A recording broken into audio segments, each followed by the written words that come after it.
times, even before they're out of their 20s, they have an out of wedlock child, right? So when they By finally the way, start, not that there is anything wrong with women's sexual freedom, but yeah, go ahead. okay, Also, I'd like to point out that everything you've just said there could also be said for the same for any American man.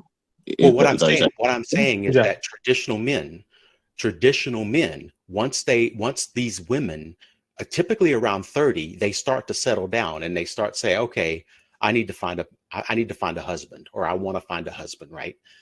And so they start looking for a quote unquote traditional man. So the traditional man, he's out there and he's like, well, all of these women that they all have problems. They have out of wedlock children. They have problems with their ex-boyfriends and spouses because they have several of them in some cases. They have tattoos. They party. They binge drink. You can imagine that it's already a tough dating scenario out there anyway. So it's like, especially when it comes to men versus women, there's, women just have a right where men don't. But anyways, you can see where I'm going, where it's like these women, they want a traditional man, but they don't want to be. Can I interject? Yeah, go ahead. Yes. I might I don't have the popular opinion, but I don't believe men and women are equal physically or emotionally. We're different. We're totally different. And We that's are not one the why same, but we should be equal in terms of how we should be yeah, regarded. yeah, equality is fine, but equity, what they're talking about is equity. Equity is different. I mean, the equity means the quality of outcome should be quality of opportunity, but not equality of outcome. Like, for example, if I want to go to a doctor, I want the best. I'm not going to choose one based on gender. I'm going to choose the one who's good at their job. I mean, it should be that way. For example, in military, it's are career oriented, and they miss that part because it's very difficult to take care of a family and focus on your career. It's very difficult. That's why men excel more at their careers than women. And women, here it comes when it comes to multitasking. Women are better in multitasking, but some jobs, they need someone who's focused, especially with if you want to build a career, you have to focus on that. And I see that all the time because I have a school doing the housework and role of being the breadwinner, and there is nothing wrong with traditional work. I have also a job, but I'm not as good in my job as the men. Men don't have the same burdens that I have because I have to take care of the family on top of my work. So that's There's why nothing men that or more dictates women. you to take care of the family more than the man does, right? I think Yes. you're extrapolating your values to everybody. What if these women who are doctors, in my case, don't want to be family people? They just want to Well, that's focus their in on option. their career. It's Yeah, but a Right. lot of absolutely women. their choice, but what I'm asking you is that do certain discrepancies in statistics um, worry you that women aren't doing better, and that could be because of the social disadvantages that women are in so much of the world. So Okay. Let me give you an example. I couldn't go to the lab for 6 months because I was pregnant. A man cannot say that. A man cannot say that. I wasn't allowed but you were because of the actually chemicals. But pregnant, but right? I had to stop working for 6 months because I was pregnant. Can you say the same thing? So And wait, the so you other, had, you had to stop working for 6 months? That you were forced because of my job. the chemicals, Oh that yeah, you were she works in working. a lab, I think. That's what Oh, they okay, said. okay, okay. So wow. So I would think that if you worked in a lab with chemicals, you would wear some kind of protective gear against those chemicals. That's weird. That's like Still, you we should have be to. able to be pregnant and around those chemicals in a Mutagens, protected manner. You cannot Okay. go Okay. anywhere near lab. Then you should be able to drink alcohol while pregnant with that same No, logic. it's not the same thing. Song of Fire and Ice. Okay. It's not the same thing. That sort of situation is more of a whatever company or sector of government or whatever scientific area working in, it's lawyers getting involved going, look, if there is a woman who's pregnant who goes into this environment and there is the slimmest of slimmest chances that whatever chemicals or radiation or whatever is going on could cause some sort of miscarriage or anything horrible, we're just not going to risk that. Yeah, I don't think that isn't that's a company making a legal decision. Yes. Obviously, but also she does make a good point. As a man, there's if I was in that situation, I can't really think of a situation where it's like, as a man, where they go, you can't come into your job because of something that is physically going on in your body, and we can't let you into your job. Yeah. So here's one thing that happened that was pretty good. That in this is considered a rare win for men's rights in the United States. Is that I was working for the federal government for about a year before I decided to retire, and I was working directly with the U.S. federal government, and the U.S. federal government changed their policy about, or if you were a mother, to take off work and deal with the small child. They then changed that to also the man, the father, can have 3 months of paternity leave. And so I thought that was great because both parents had that ability of taking 3 months off of work for paternity leave and still have their job protected when they came back, right? But anyways, I think I count that as a rare win for the United States. But what you guys are talking about, what forward and successful, you guys live in different countries, and there's a lot of cultural difference between your countries and the United States. In the United States, it is more, women have taken over the universities. There are more women in universities now than men by a pretty large margin. Can I just in talk my about class kind as of well? my experience, just as a guy, and kind of how I viewed, like, just, I don't know, the stigma against me that I feel has been very unearned to me, and kind of how that's affected me. Like, okay, first off, I was sexually abused by women when I was a small child, so I've never really had a great impression, but I've never, just don't want to be near them. What's the word? I just need to pause for a second. When I go down the street, I notice how uncomfortable, like, just being a larger guy makes women around me, and how uncomfortable that makes me feel, that they would feel that me being there, or just walking normal when I don't even know. It's like, it feels horrible of me be just omnipresent in such a large portion of the population, or at least my perception of that has been that, and that has been echoed by many men across from what I've seen. I feel that just how our body posture is with our, like, having our legs spread. Okay, we're not being mean, we're not trying to take up space, and I know there are terrible guys out there, don't get me wrong, I'm not saying there aren't bad people, but like, if a guy has his legs spread, it's not some kind of dominance, or it's just comfortable, like, it's not. Yeah, we have balls. I mean, come on now. It's not, they call it manspreading, and it's like, it's not manspreading. It's I've got my legs in a neutral position. I'm not going to put them together, Like, because I have balls. Let's talk about the negative body language that kind of goes around us as well. Like, if you have a small penis, what are the characteristics? And I'm just throwing this out there right now, just echoing this. I'm not even going to say anything. What are the characteristics that get associated with that in your experiences?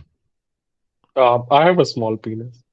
Right, but and honestly, to me, it doesn't make a damn difference. It's just a body part. It doesn't make any difference. But there are so many characteristics that it's actively tied to through comedy, through body image, through mentalities, that it does affect how people think in the long run. And as long as these conclusions are being drawn, they are going to affect people. It is like a big boat, as you guys were saying earlier on. The more of these ideas that are out there and circulating, the overall psychological phenomenon that occurs is a net negative, and very negative in this case.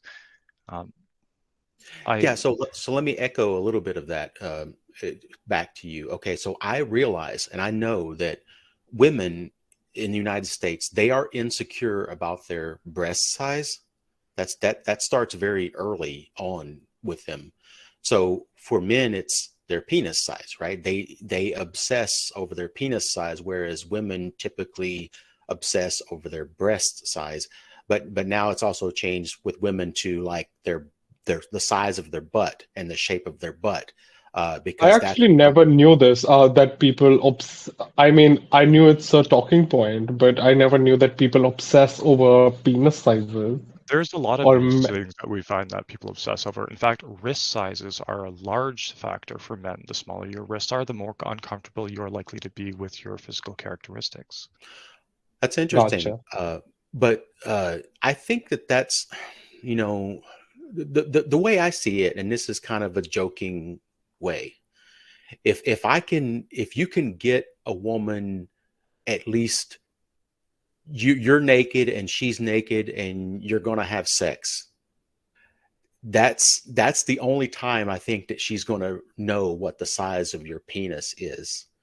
And to me, that's like, well, you're probably going to have sex anyways, but you know, maybe she won't text you again, she ghosts you or something like that. I don't know. But the thing is, like, why would I as a man care about or worry about the size of my penis when most women are not going to see it anyways? The vast majority of women are not going to see it anyway, unless. And I don't think the ones who see it are going to think anything of it unless it's small to the point that it's concerning. I've got to go. Sorry, I've got to go soon, but I just wanted to have one last leaving statement, if that's okay. I've got an appointment just right away. But in Stoicism, it's commonly said that we suffer not from just the events in life, but primarily due to what's in our own minds. And just having the ability to predict an impossible scenario, even in an unlikely scenario that's unrealistic, as long as that sentiment exists and people don't have the ability to test the truth of those, they will be suffering. Anyways, I've got to go. Have a good one.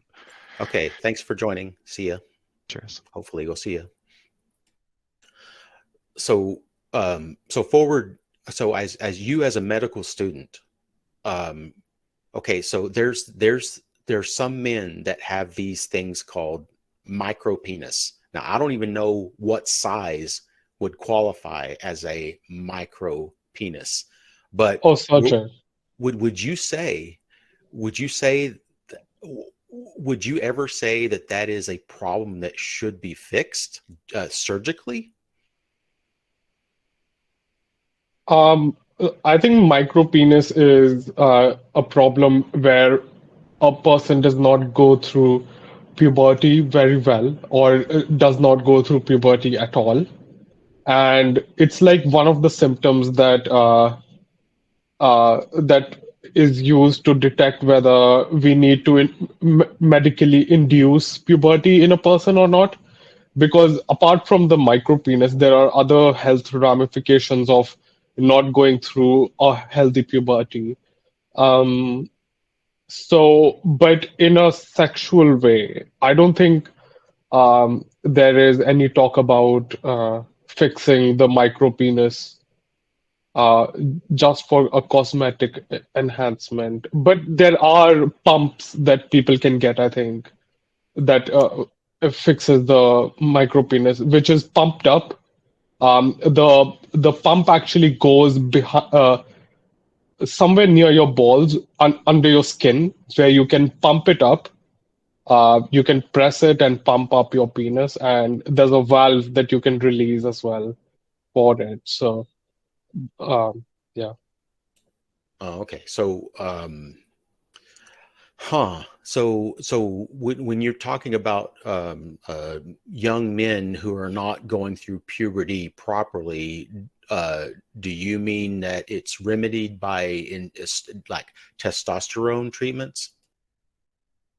Yeah, testosterone, growth hormone, progesterone, the whole thing. Okay. But the first treatment is to treat the thalamus, which produces the TSH and LSH. So those are the stimulating hormones that tell the testes to actually produce testosterone. But if somebody has a problem in their pituitary or their stimulating hormone organs, then I think there is exogenous hormone use as well. Right. Okay. Well, thank you. Look, can I just jump in here? Because I move off this topic. The BBC did a documentary called "My Micro Penis and Me," where a guy who has a micro penis does this about an hour and a half long documentary looking into the whole thing. I think it is on YouTube. Probably people should look at that rather than speculating on like hormones and stuff. And but yeah, there was a guy in the United States that he made a documentary, and it was kind of a like a humorous thing, but he said that he had a small penis and that he wanted to make it bigger. So he set about visiting all these different people about how he could make it bigger. And so he practiced this particular method that he saw on YouTube. And at the end of the documentary, after months of doing this particular exercise, he said I'm guessing nothing happened. No. He said he actually. So we have to be careful of Reddit's TOS. I've already heard some of the talks here, so if we could switch the topic. Oh, okay. We're just that's why I'm trying to sort of men's guide issue. people away from intelligent term. I understand what you're trying to do, but you've talked about rape allegations and all kinds of weird shit. So we're gonna switch the topic, okay? Okay, it's your show, dude. No, it's Forward's show. This is his talk, but but you're encroaching on Reddit TOS. One thing I'd want to bring up, sort of, what the guy who just left said. I think all guys have had a situation. We're gonna switch the topic completely. No, no more men talk. No more guys talk. Oh no! I was all right. Okay, well, I'll just stop now then. Yeah. Talk about space. Anything you guys want. Just let's talk about educational ferrets. We won't talk about educational ferrets. How are your ferrets doing educational? They're doing okay. Good deal.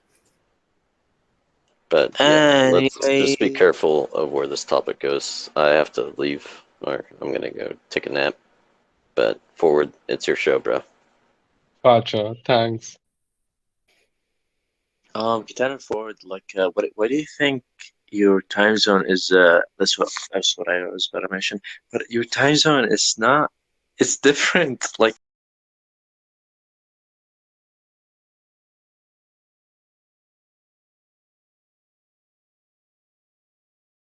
Hours, but with minutes. Like, it's how. What's going on with them? Reasons, like shit that people believe. Why our time zone does not change in hours, like whole hours. Like the difference, the gap between us and your time zone is not hours, but also minutes. There's a difference in minutes. Yeah. Okay, I just googled it, and so the time they're looking in is between two.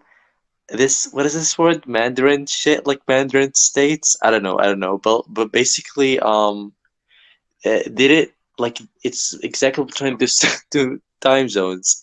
So India, instead of like picking one specific time zone, they like went to the middle, like went between them. Like instead of like choosing sides, I don't know. Yeah, I think so. I think it's at a very inconsistent difference between Japan